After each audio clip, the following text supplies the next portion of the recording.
In the whirlwind of Hollywood gossip where rumors swirl like autumn leaves, few stories capture the public's heart quite like a potential romance between two beloved stars. The recent buzz surrounding Pamela Anderson and Liam Neeson, co-stars in the 2025 reboot of The Naked Gun, has set tongues wagging and keyboards clacking. Their on-screen chemistry as Detective Frank Drebin Jr. and Beth Davenport has spilled over into real life, with speculation about a budding relationship making headlines. Amid this frenzy, one voice has risen above the noise with a poignant and passionate plea. Jamie Lee Curtis, a friend and co-star of Anderson, who has delivered an emotional and unfiltered response to the rumors, urging the public to respect the pair's privacy and celebrate their potential happiness. The story begins on the set of The Naked Gun, a comedy that has already garnered critical acclaim and a solid box office opening of $17 million domestically. Anderson, 58, and Neeson, 73, have been promoting the film together, their camaraderie evident in playful red carpet moments and flirty interviews. A particularly memorable instance occurred during an appearance on Watch What Happens Live with Andy Cohen, where Neeson affectionately placed his hand on Anderson's shoulder, and she reciprocated with a warm squeeze. The chemistry was undeniable, sparking rumors that their connection extended beyond the screen. Anderson's Instagram post on August 1, 2025, showing Neeson playfully raining popcorn over her head while she laughed, further fueled speculation. The post, captured with an invitation to see the film and have a laugh, received supportive emojis from Neeson's son, Daniel, and his late wife's sister, Jolie Richardson, hinting at familial approval. Enter Jamie Lee Curtis, the 66-year-old Freakier Friday star and Anderson's co-star in the 2024 drama The Last Showgirl, which earned both actresses Screen Actors Guild Award nominations. Curtis, known for her candor and fierce loyalty to those she admires, spoke out in a viral TikTok interview with VT on August 4, 2025.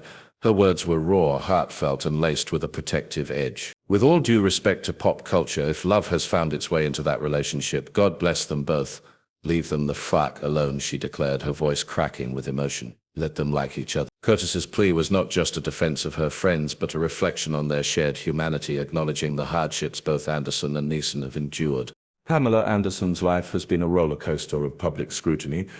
The former Baywatch icon, married 5 times to 4 men, including Tommy Lee, Kid Rock, Rick Salomon, and Dan Hayhurst, has faced relentless media attention. Her relationships, particularly her tumultuous marriage to Lee, with whom she shares sons Brandon and Dylan, have often been fodder for tabloids. Yet Anderson has emerged as a resilient figure, earning praise for her recent acting roles and her candid reflections on her past. In The Last Showgirl, Curtis witnessed Anderson's depth and vulnerability, describing her as a beautiful human being and fantastic in their shared project. This admiration underscores Curtis's protective stance, as she sees Anderson not just as a celebrity, but as a woman deserving of peace and happiness.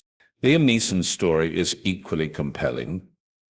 The Oscar-nominated actor, known for Schindler's List and Taken, suffered a devastating loss in 2009 when his wife Natasha Richardson died at 45 after a skiing accident in Mont-Tremblant, Canada. The tragedy left Neeson a widower, raising their 2 sons, Michael and Daniel, alone. Curtis referenced this unimaginable loss in her interview, her eyes welling with tears as she spoke of Neeson's really hard go of it. Despite Neeson's public statements in 2024 to People magazine that he was done with dating and Anderson's claim of having a friend forever in Neeson, their actions tell a different story. Neeson's own words to People in October 2024, admitting he was madly in love with Anderson and praising her professionalism, added fuel to the romantic rumors.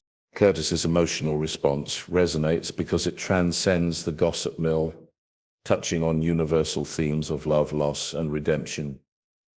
She sees Anderson and Neeson as beautiful human beings who, after personal struggles, may have found solace in each other. Her tears were not just for her friends, but for the hope that love can bloom even in the aftermath of pain. If they actually have found an intimate love with each other, we should all go to bed tonight feeling better, she said, her voice a mix of defiance and tenderness. This sentiment echoes the support from Neeson's and Anderson's families. Daniel Neeson's presence in the Watch What Happens live audience, responding affirmatively to Cohen's question about his father's relationship, and Jolie Richardson's red heart emojis on Anderson's Instagram post suggest a quiet but powerful endorsement.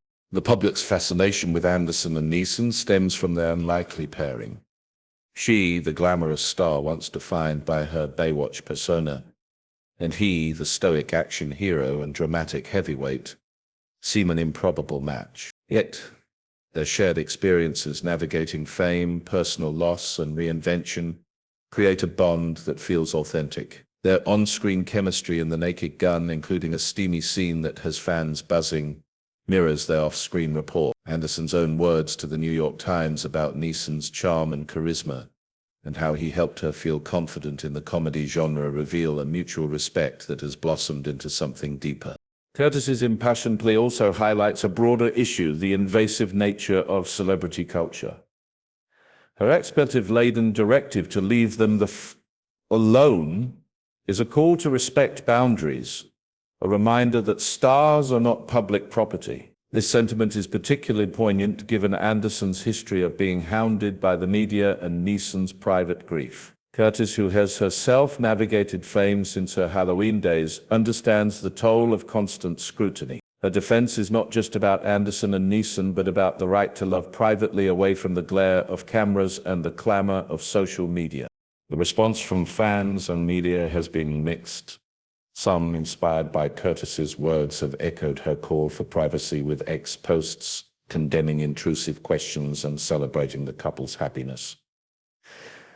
Others, however, continue to speculate, driven by the allure of a Hollywood love story. Anderson's sons, Brandon and Dylan, have reportedly warmed to Neeson, appreciating his grounded nature and the joy he brings their mother. This familial support, combined with Curtis's advocacy, paints a picture of a relationship that, whether platonic or romantic, is meaningful and cherished.